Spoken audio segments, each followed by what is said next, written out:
Rajastamobhyam akshiptam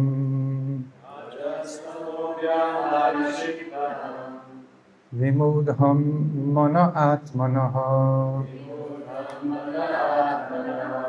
yachedharanaya dhiro hanti yatat kritam malam. Rajastamobhyam akshiptam vimudam mana atmanaha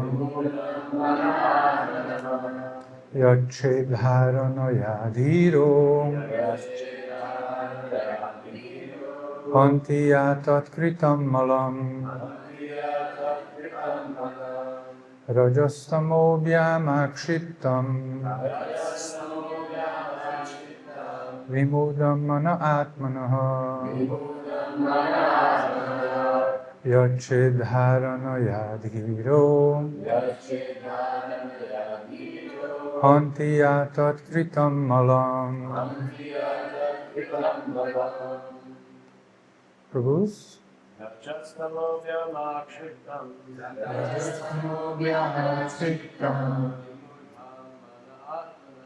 vimudam mana atmanaha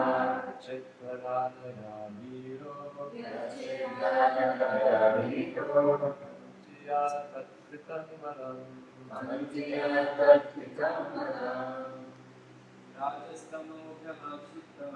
Rajastamobhyam akshiptam vimudam mana atmanaha yachedharanaya dhiro hanti yatat kritam malam. Rajastamobhyam akshiptam Vimudam mana atmanaha yachedharanaya dhiro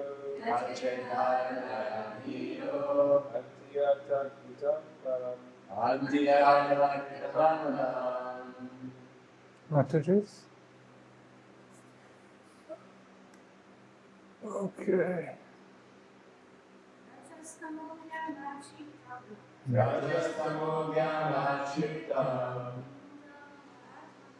vimudam mana atmanaha yachedharanaya dhiro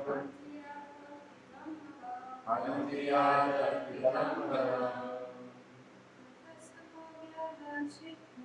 Rajastamobhyam akshiptam vimudam mana atmanaha yachedharanaya dhiro hanti yatat kritam malam.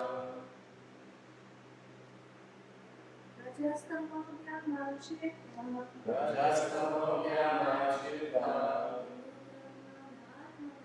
vimudam mana atmanaha yachedharanaya dhiro hanti yatat kritam malam. Thank you. Raja, the passionate mode of nature. Tomabhyam, as well as by the ignorant mode of material nature. As well as by the ignorant mode of material nature. Akshiptam, agitated. Vimudham, bewildered. Manaha, the mind. Atmanaha, of one's own. Yachet, get it rectified. Dharanaya, by conception of Vishnu. Dhiraha, the pacified. Hanti, destroys. Ya, all those. Tatkritam, done by them. Malam, dirty things. Translation by Srila Prabhupada. One's mind is always agitated by the passionate mode of material nature and bewildered by the ignorant mode of nature. But one can rectify such conceptions by the relation to Vishnu and thus become pacified by cleaning the dirty things created by them. Please repeat after me. One's mind is always agitated by the passionate mode of material nature and bewildered by the ignorant mode of nature. But one can rectify such conceptions by the relation of Vishnu and thus become pacified by cleansing the dirty things created by them. Purport.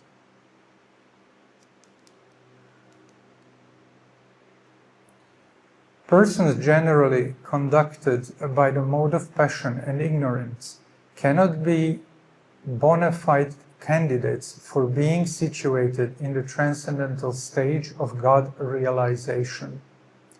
Only persons conducted by the mode of goodness can have the knowledge of the supreme truth.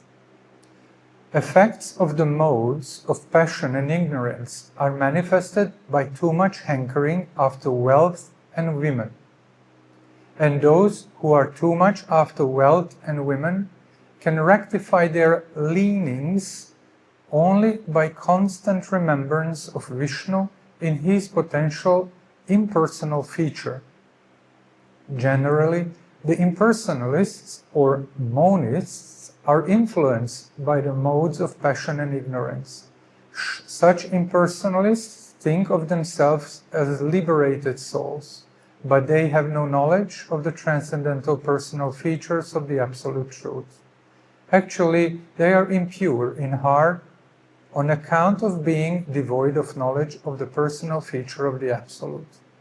In the Bhagavad Gita, it is said that after many hundreds of births, the impersonal philosopher surrenders unto the personality of Godhead. To acquire such a qualification of God realization is the personal feature.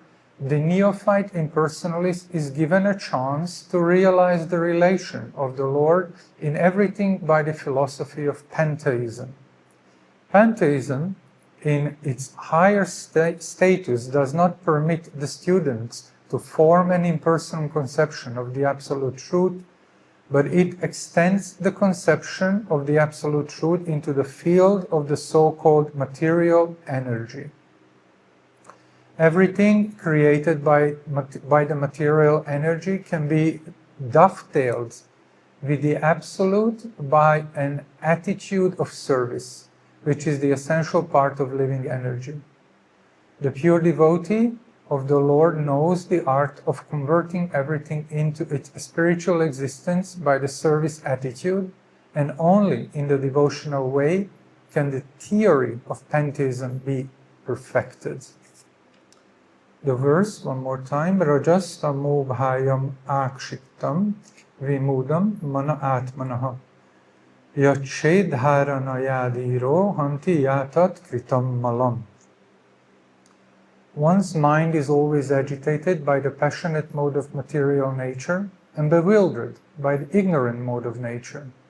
But one can rectify such conceptions by the relation of Vishnu and thus become pacified by cleansing the dirty things created by them. Om Jnanatimirandasya Jnananjana Shalakaya Chakshurum Militam Yena Tasmai Shri Gurave Namah. Mukam karoti vacha pangum langayate girim yat kripata mahan vande Shri Guru Vinatagina. Vancha kalpa tarubhyascha kripa sindhubhya vacha patitanam pavanebhyo Vaiṣṇavebhyo namo namaha.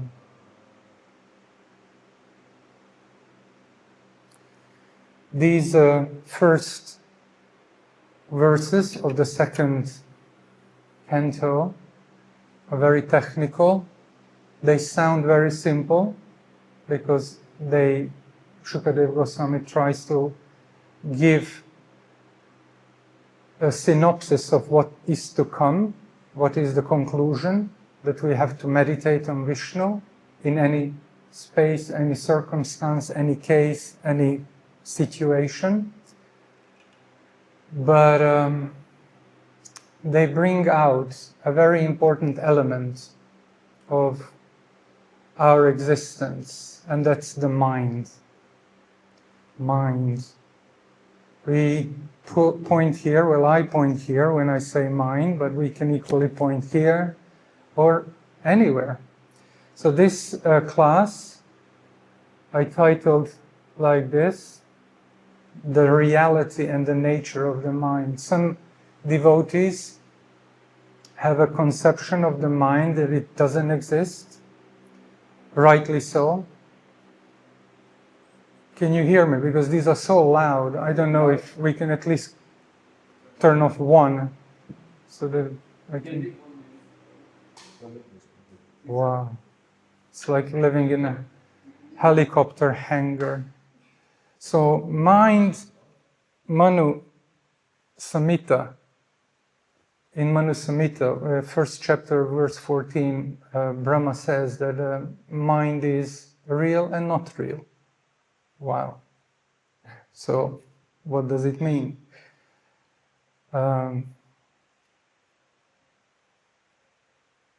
Important thing for us is to study. Why? Because with this knowledge we can cut through the illusion. So, very shortly we will start reading about the creation. And many scriptures, as a matter of fact, all the scriptures explain creation in one way or another, or in one extent or the other. Why do we have to know about creation? It's very technical, it's very scientific, so why do we have to know about it? Many devotees would enjoy reading details about the creation. Some devotees would skip it altogether because they just don't get it. But why is it important for us to know about creation? Like Bhagavatam talks about creation like 4 times, I think. Sarga, Visarga, up and down, left and right, it's all about creation. So let's just take simplified examples. This is very simple. With material examples we cannot explain spiritual concepts, but we can try at least.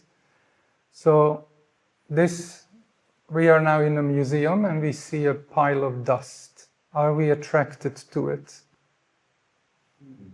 Are we amazed? Tom, you're not convinced? No, I found the image quite interesting actually. You like it? I like it, yeah. I thought that was interesting. Okay. Okay. Yeah. Tom likes the image. Yeah, I didn't know what you meant by this. Okay, whoa, slow down. So, in terms of compare the transcendental philosophy and what we see now, this is what we would call pradhan. Pradhan is the sum total of material elements unmanifested. Just that. So all the material elements, but nothing yet manifested. And this, how do we feel about this one? Okay, she is now getting that this is Michelangelo's David, but it's not anymore. It's all broken up. So what we can see now is, and this is very interesting, we are now psychologically, we are investing emotions. This, well, we can say was Michelangelo, but it's not anymore. So we are not that much amazed or attached, but we do have now the emotional element coming up. Oh, is it that? Yeah, he was. I remember. Yeah. Wow. What happened? Oh, all sorts of emotions. In the creation tattva, it's called Mahatattva. This is all the material elements placed in their position, placed in their categories. Everything is now nicely organized, nicely arranged, but still it's not completely put together. But there is now the false ego appears here. Well, it starts appearing. And then we arrive at this stage. This is David. And yes, I'm just checking that I put the right picture. I did. This is where the false ego manifests, ahankar, completely. And this is where the attachment is completely manifest. So if we reverse this process, oh, okay, I like this car. It's such a wonderful car. It has so important features. It's fast. It's, I don't know, I don't even know anything about a car, what to say. Turk, clutch, whatever. Horsepower, I remember. Horsepower is big. All sorts of elements. But if we come here and then we see, oh, it's all banged up, it's crashed, it's unusable, we won't have that attachment anymore. But if we take it apart completely, totally into its core elements, it was made out of metal, it was made out of alloys and plastic and rubber and you name it, then we will definitely, and we place it in front of us nicely, we will just walk around it. You see what I mean? So this is why it's important to study the creation, because it will break down that illusion of attachment to it. This is good? In few words, we're not going to go through now the entire creation, but in few words, there are, in basic terms, there are 24 elements of this creation, which are categorized in 6 parts. There are various things. What does it say here? Mahabhuta, Tan Mantra, Gyanendriya, Karmendriya. You can ask this later. I can send you. It's from the 2nd and 3rd canto of Srimad Bhagavatam. Then we have the subtle element. This is a continuation of creation. Everything starts from subtle and ends with gross. So my list is reversed because my emphasis is not on studying the creation, but just to show you an example of how many elements this whole material existence is made out of. This is the pile of dust in its core elements. And then we have this. Wow, it's crazy. This is a good picture because it shows that everything is connected. So we have a material element called senses. These are the 5 senses. Okay, let's say hearing. I can hear. There is an object of the sense, which is the sound. Then there is the organ, which functions to observe that sound, to accept it. That's the ear. Then there is a demigod who is representing this element, and by whose grace and endeavor and effort this whole thing can operate and work. And then there is the subtle element, or the element of this creation, which allows the sound to travel. You see how it's all, without one there is no other. Okay? So they are interlinked. So we are so much engrossed in this creation that there is no separation. So we have mind, and I'm going to try to focus on this element because that's kind of the topic of our verses in these days. And then this is the last aspect, which is the prana and the karmendriyas. Okay. So, as a jiva, as a pure spirit soul, as soon as we deviate from that original path of Krishna consciousness, of connecting with the devotional service to the Lord, we get entangled. That's what's happening. And all this previously displayed elements is actually what causes that. So this entanglement starts and ends with the mind. So the mind is a real thing. It's a material element. So we cannot say it doesn't exist, or it's illusion, or it's fictional. It is very much real. And the non-realness of the mind is the principle of its connection to the material, when everything becomes illusory. So that's the non-existence of the mind, and the existence of the mind, as Manu said, or Brahma, is that it's a part of this creation. It's a material element. Okay, this is kind of the conundrum. This is the question to which we're gonna go through and answer very quickly. So Arjuna identifies this problem very early in his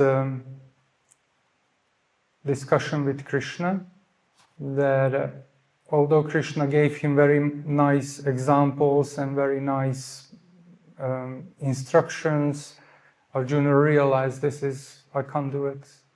It's easier to stop the wind than to control the mind. Have we ever experienced this in our own lives? Yes. Many of you are nodding, some of them are saying no. So mind is a big challenge for us. The problem starts, as we explained at the very beginning, that we identify ourselves with the mind. We think I am the mind. I am this body, and part of this body is the mind. That's where the problem starts. Because when you, let's say, this is mine, it has only one purpose, to serve me. Why would it serve me? So that I can enjoy. So if mind is me, its only purpose is for me to enjoy, to utilize this item for me to enjoy. That's the problem. That's the core. So, because this is not the fact, this is a wrong thesis, that's why we suffer. And to stay on the topic, psychology, that's why we have so many mental anxieties, mental tribulations. I'm not a scientist or any shape or form or a psychologist or nothing, but there are many aspects of this mental distress, mental agony, depression, and you name it. There are so many attachments to things, and what is the word? Addictions, so many things. So even devotees suffer from this. Even devotees suffer from these mental agitations because they fail to understand the core difference between mind and soul. Okay. In the 11th canto, this is big. In the 11th canto, there is a nice discussion between Krishna and Uddhava. And Uddhava asks many questions, and Krishna answers. And how he answers is very interesting. He answers through explaining another story, bringing a story into a story. And there is like 3 layers in. So there is this verse, very, very important verse. This is Sanat Kumara asked this question. Can everyone see it? Okay, let's see. The sages headed by Sanat said, "O Lord, people's minds are naturally attracted to material sense objects, and similarly, the sense objects in the form of desire enter within the mind.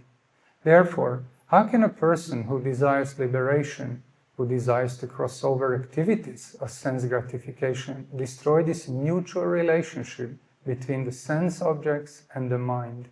Please explain this to us." This verse explains our actual conundrum, and that is, so there are 2 points here which we're going to emphasize. One is the sense objects in the form of desire enter within the mind. This is the key point. Desire appears. And the second point, anyonya. There is this in the fourth line, I think, anyonya. Anya. One and the other. This oneness. So the second point is of the mutual relationship between the sense objects and the mind. So what it explains here, the Kumaras realized they cannot separate the sense objects from the mind. How can then we get liberated if this is the case? So, but now you are very clever devotees, you will say, oh no, it's easy, you just control the mind, you beat the mind every day, or you kick it, you hit it, yes? So let's say, long time we haven't had a very, very tasty puri baked in, fried in ghee, but let's say you all had that preparation, yeah? Puri baked in ghee, prepared in ghee. So there is this, you can smell it when you go past the pujari. We shouldn't. But we feel it, we smell it. So now we can say, okay, sense objects and mind. So where is this sensation? Is it in the vapor of the puri? Or is it in the mind? Where is it? You say mind. What do you say? The sensation, which sensation to? That we can smell that. So the goodness of the puri, that feeling of, oh, it's so nice. This, So the relationship between the two. anyonya is the relationship. So it's both. Without one, there is no other. We cannot say objectively it's only the puri, but we cannot say subjectively it's only in the mind. But they both exist separately, because if you had that sensation now, and in 5 years, you will probably dream about it, and you will completely have it in your mind manifest as it's already here. Or you will smell a similar aroma and you will remember this puri, which you smelled 5 years ago.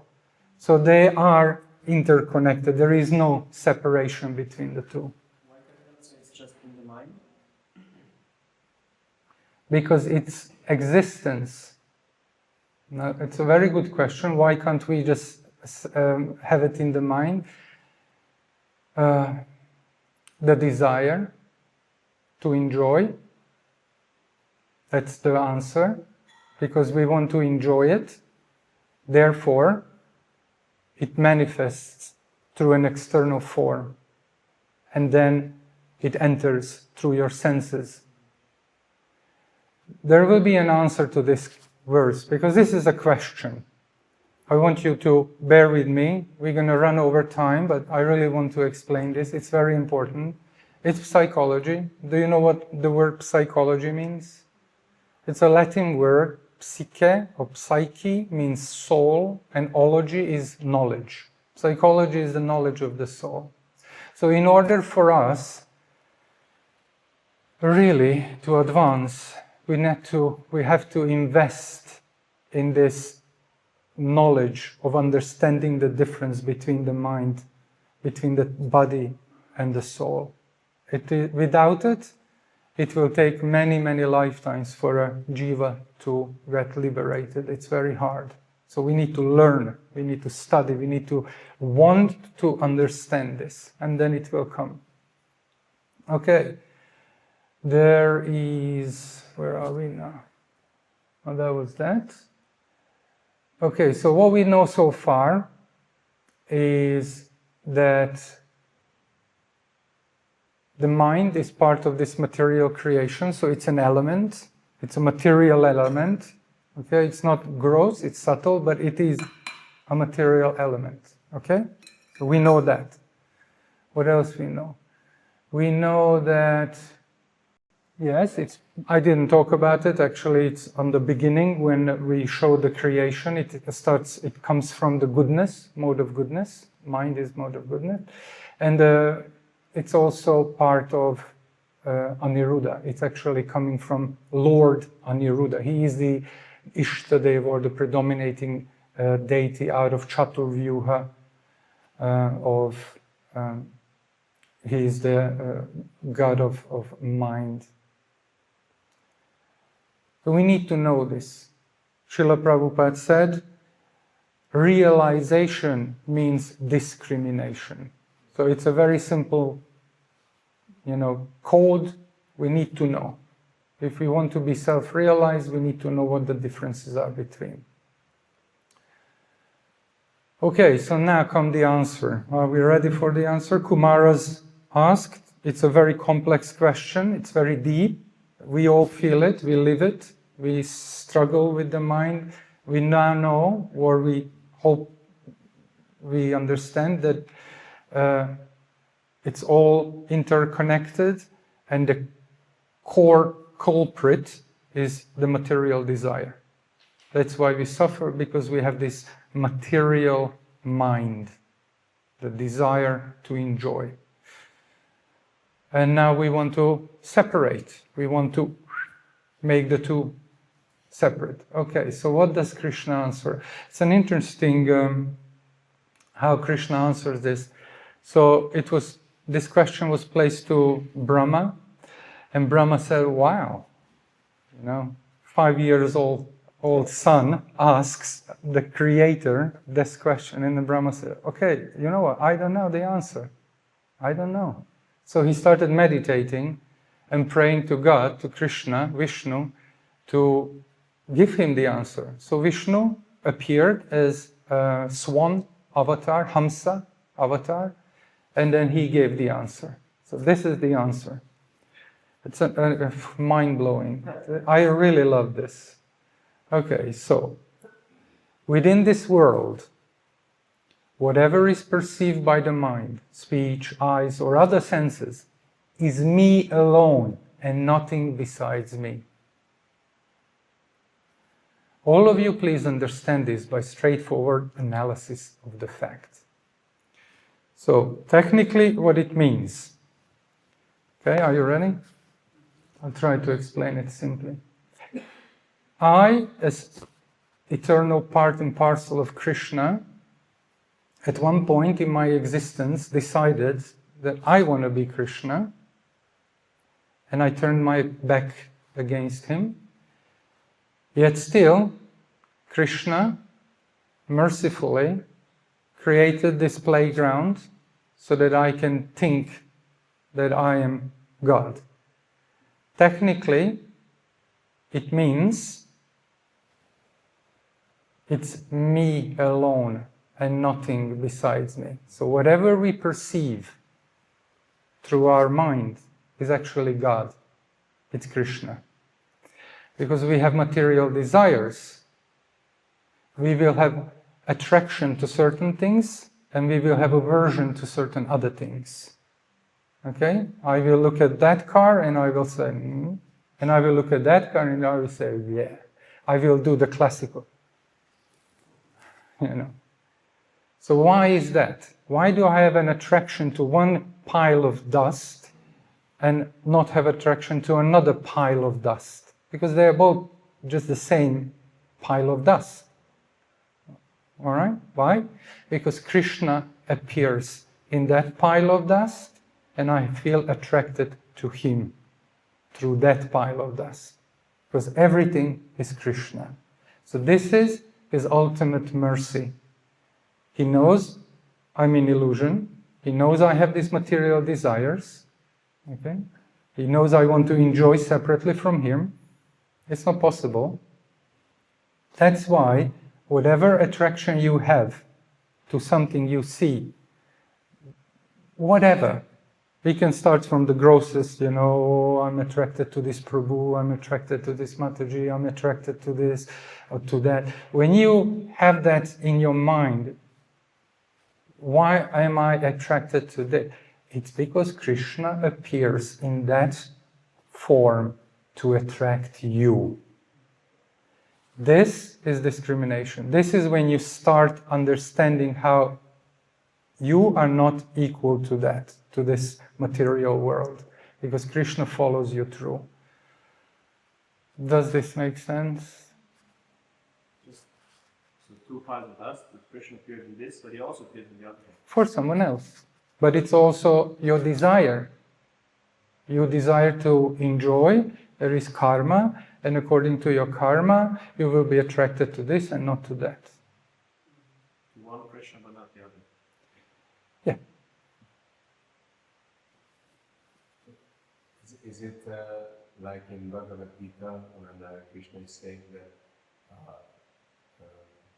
that I present in hearts of all living entities and they are riding on the journey of the material energy according to their desires, so that Krishna is providing according to the desires and the super soul or facilities to enjoy. Yes. Tom? Well, why is it the highest mercy that Krishna does this? Why is it such a high mercy that we can... So when you grow up in a family and you start reaching the puberty, your ego expands and you start thinking that you are the center of the universe and everything should work around you and only your opinion matters and everyone else is fool, and then you start doing stupid things and you even go away and you abandon that family, and then after 5 years when you are at the bottom, where you will go back? the same family? No, why would you? They kicked you out, they hate you. You mistreated them. You were awful to them. They don't want you back. No, of course they want you back, because they are your family. So you're going to go back to your family. That's the mercy. Krishna will never abandon you. Whatever you do to him, he will always be around you. He just waits for that moment when you realize how he is around you. And the ultimate level, and that's what we are paddling for, this is what we are aiming to, is that we eventually return to our original swarup, our original position, where we can interact with his devotees and serve his devotees in order to serve him in a loving relationship. That's the ultimate. But at the moment, we need to understand what's going on, technically what's going on. Does this make sense? Oh, one more question. Oh, go for it. What about aversion? So we just asked one pile of dust. It's just the same. It's other side of the same coin. Raga, dvesha, icha. What is the word? It's just Yeah, it's just the same thing, but it manifests in a negative aspect. You know, what Krishna teaches through the Bhagavad Gita, we study that, is the Nyosu elkülönülés. Separation, so that we are not attached to it. We deal with it, but we are attached to it. So that would be the ideal. Make sense? Okay, let's see what we have here. So we established this point. Mind is actually movement. It's driven by desire. That's why we cannot control it. Technically, there is no way of controlling the mind, especially if it's materially affected. The only thing we have here is to engage the mind. Engage. Because mind is made out of desires. It's a synonym. They are kind of mind equals desires. So the question is, are there spiritual desires or are they material desires? So what you will do, to be honest, is, and this is the whole process of our Krishna consciousness, you will engage in devotional service. There are two aspects of engagement. There is a positive and there is the negative. The negative is, I'm just running ahead now. One more thing before we get there. I think this would also answer this aversion and attachment. For the materially affected mind, it doesn't really matter. Okay? What's poison for one is the cure for the other. It doesn't really matter. For the material mind, only one thing matters. Okay, so now we will have another picture here. I want you to analyze this picture. One picture is, we call it skydiving. People go up either onto a very, very, very high mountains and jump off, or they jump out of an airplane. They have a specially designed wing suit which catches air and they fly. And they fly down and avoid obstacles, and then you fly and you enjoy and you fly, and then at the end you go into a river, and then there is a rapids, and you avoid those, and you come out and you're happy. Yeah?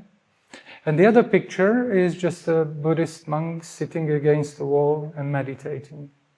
What is the difference? What is the common element in these two? Think mind. Money. Both are looking to satisfy the mind. Okay? Satisfy the mind. Pleasing the mind. Enjoying. Enjoyment. That's the common element. It doesn't matter how or when or... If material mind doesn't get it, we will try to get it somewhere else. I jumped out of the airplane with the parachute. It was okay, but now I want more.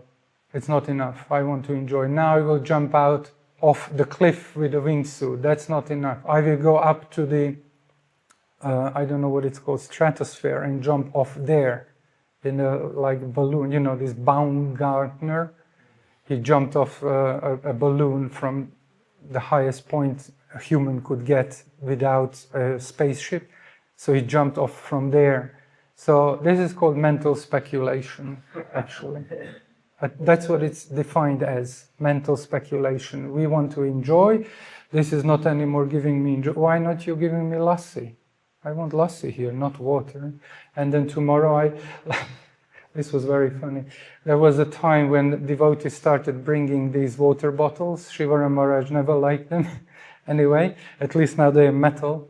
And then suddenly they started becoming bigger and bigger and bigger. And last year or 2 years ago, when devotees came back from America, they brought this like 5-liter one, like a whole can.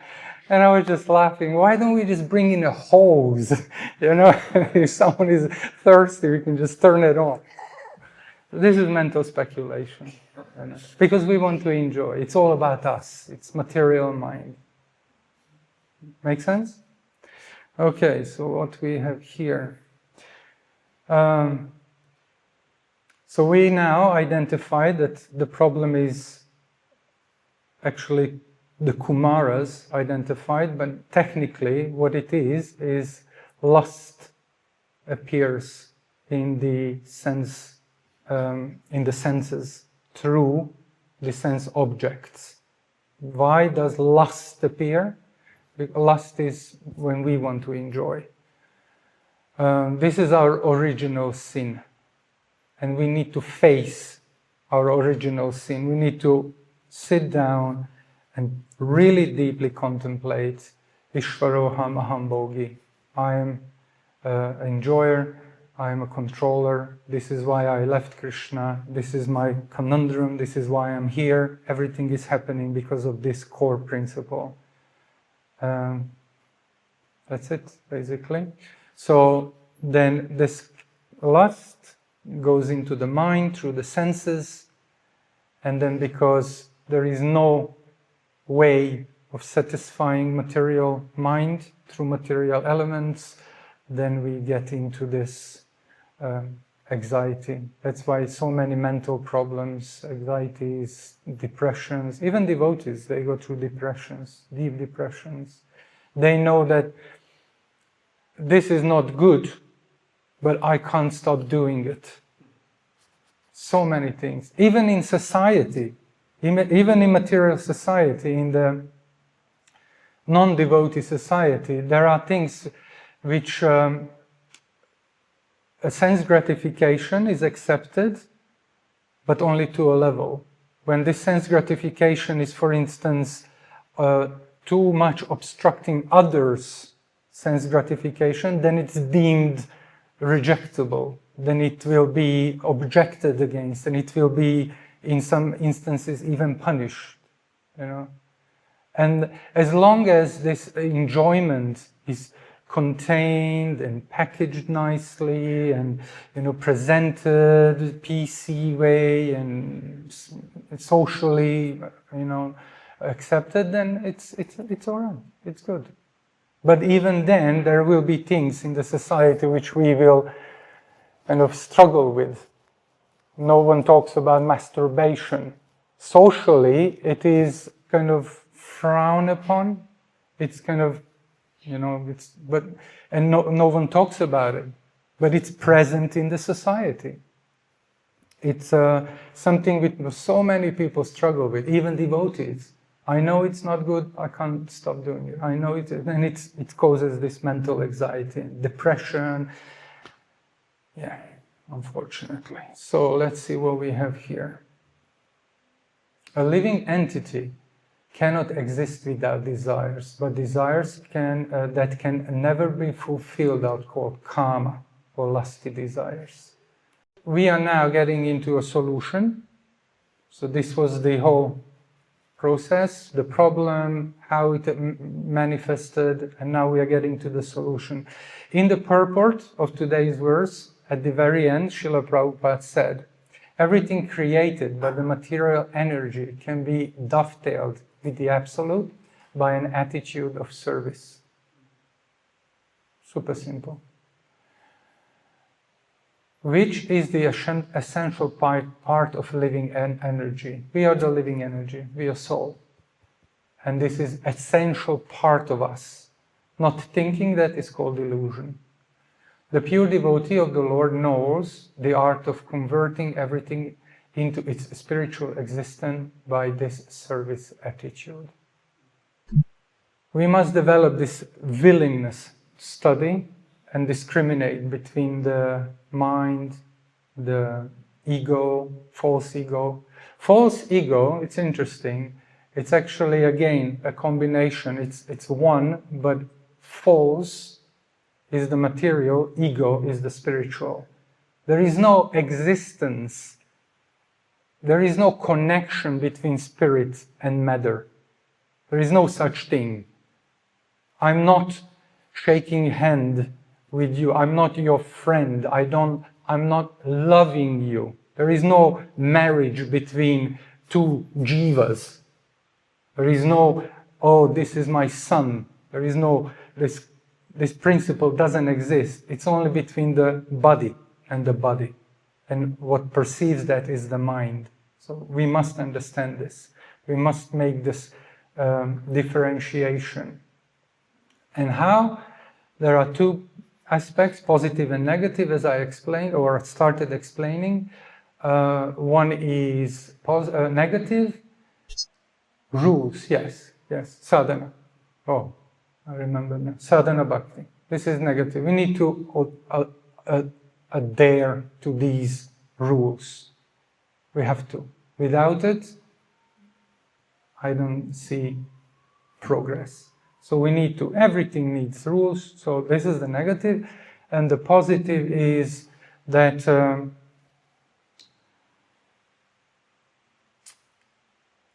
with our intention, we evoke the mercy of Krishna.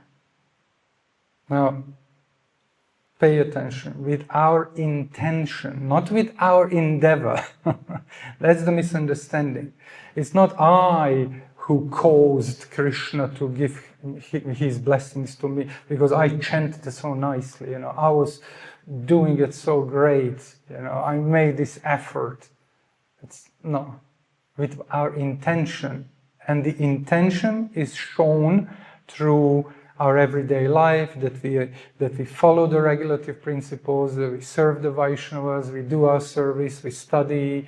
All these principles we do with that intention to please Krishna. We chant. We chant the Hare Krishna mantra. The most important. Hare Krishna. Hare Krishna, Krishna Krishna. Hare Hare, Hare Rama, Hare Rama, Rama Rama, Hare Hare. Intention. I was preparing for the class and I was observing devotees, and there was this devotee, and not to give away who he was. Hare Krishna, Hare Krishna, Krishna Krishna. Hare Krishna, Hare Krishna, Krishna Krishna, Hare Hare, Hare Rama, Hare Rama, Hare Hare. Hare Krishna, Hare Krishna, Krishna. And it was going on for as long as I was there, but I guess it was going on earlier, and it will continue unless we realize that our intention is what matters, and we show our intention through these details. So if you want to go back home, you have to please Krishna. If you want to please Krishna, you have to please the devotees. So this is the principle. And if you please the devotees, Krishna will be pleased, and he will then bless you, and you will then progress. This makes sense? Yes. Okay, what do we have here? Yeah, some devotees would say that we need to understand all the desires and address them and work on that angle. We don't have to. There is innumerable, and this is the word in its true sense, innumerable desires in our heart.